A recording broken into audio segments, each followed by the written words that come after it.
They say success is the best revenge. But let me tell you, owning the very ground your enemy stands on, that's a power they never see coming.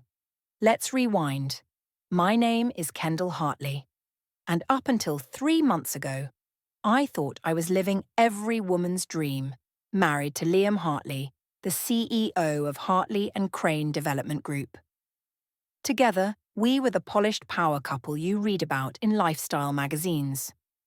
I manage the Hartley Women's Initiative, a charity project we founded to support women entrepreneurs, while Liam ran the skyscraper empire bearing our last name.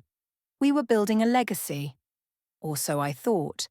It started with whispers in the office halls, late meetings, business trips that lasted longer than scheduled, and then the final crack, a manila envelope delivered to my desk by Liam's lawyer. Divorce papers. No explanation. No warning. Just a formal letter stating irreconcilable differences. What was worse, he didn't even have the decency to hand them to me himself, but I wasn't the kind of woman to beg for answers. I dug until I found the truth. Her name was Sierra Lynn, his executive assistant. Barely 26. I remembered her. Sweet smile, quiet voice. Always standing a little too close to Liam's office. It all made sense. Liam left me for her. But here's what he didn't know. Liam ran Hartley and Crane, but I owned Crane Plaza. The very building where Sierra Lynn clocked in at 8 a.m. every day. The building where she sat in my husband's office. The building I inherited from my late father. Quietly, privately, through a trust Liam didn't even think to check. He might have filed for divorce. He might have chosen her. But they were both working under my roof. And I wasn't done yet. I didn't storm into the building the next day. I didn't scream. I didn't cry. No, I did something much better. I renewed their lease. You see, when my father passed, his estate lawyer quietly transferred full ownership of Crane Plaza to me.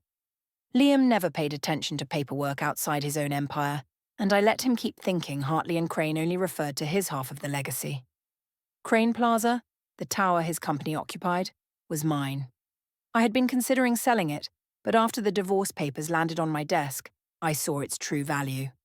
I sent a friendly email to the building management office, using a name Liam wouldn't recognize. Harper Kingston, property director. Harper. My mother's maiden name. I instructed them to extend a generous renewal offer to Hartley and Crane for another 10 years. Liam signed it the next day. And just like that, they were locked in. I visited the building in disguise the following week. High ponytail, dark glasses, no makeup. I rode the elevator to the 42nd floor, heart pounding as the doors opened to the reception desk. There she was, Sierra Lynn. She wore a tight pencil skirt and a silk blouse, giggling into her phone. She glanced up briefly, not recognizing me at all. I slipped past without a word, hiding in plain sight. Liam wasn't in his office that day, but I didn't need him to be. I walked through the hall knowing every inch of it still belonged to me. The receptionist watched me curiously as I rode the elevator back down. If they thought they'd already won, they were in for the shock of their lives. I waited 2 more weeks before making my next move. I booked a private meeting with my lawyer, Olivia Cross, one of the sharpest legal minds in the city. "Are you sure you want to do this quietly?" she asked, sliding the documents across her polished oak desk. "I'm sure," I replied, signing the paperwork that would officially put Crane Plaza Holdings in the spotlight, but with me listed as the sole owner and acting CEO. Olivia leaned back in her chair, smiling. "Liam won't know what hit him." I returned the smile. "That's the point." I didn't have to wait long. The very next morning I scheduled a building-wide staff meeting, mandatory attendance, including Hartley and Crane. I showed up 15 minutes late, on purpose. As I walked into the grand conference hall, every employee in the building turned to face me. Some gasped, some whispered. Sierra, standing near the back with Liam's executive team, paled instantly. And then Liam. His jaw tightened as he recognized me. I took the microphone, clearing my throat. "Good morning. For those of you who don't know me, my name is Kendall Hartley, or rather, Kendall Crane, the rightful owner of Crane Plaza Holdings. Gasps echoed around the room. I smiled, letting the silence stretch. I wanted to thank you all for your continued dedication. As of this month, I've stepped in as your active landlord and building director.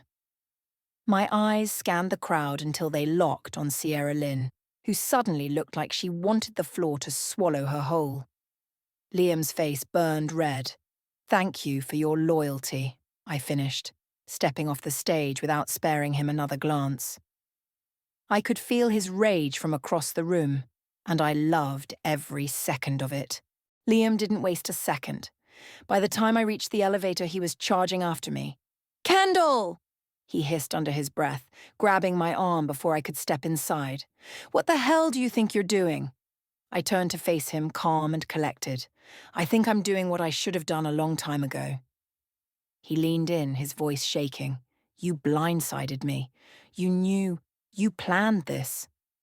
I leaned in closer, whispering, "You didn't think to check whose name was on the deed, did you?" He flinched like I'd slapped him. "You walked away, Liam. You filed for divorce, and now you're standing in a building you don't even own, working under me." Sierra approached timidly, trying to pull him back. "Liam, let's go." I held up my hand. "Not so fast, Sierra." She froze. I smirked.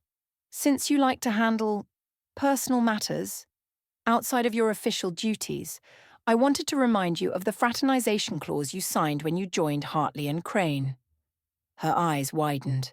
"Yes, I read every word," I continued, "and so did my legal team.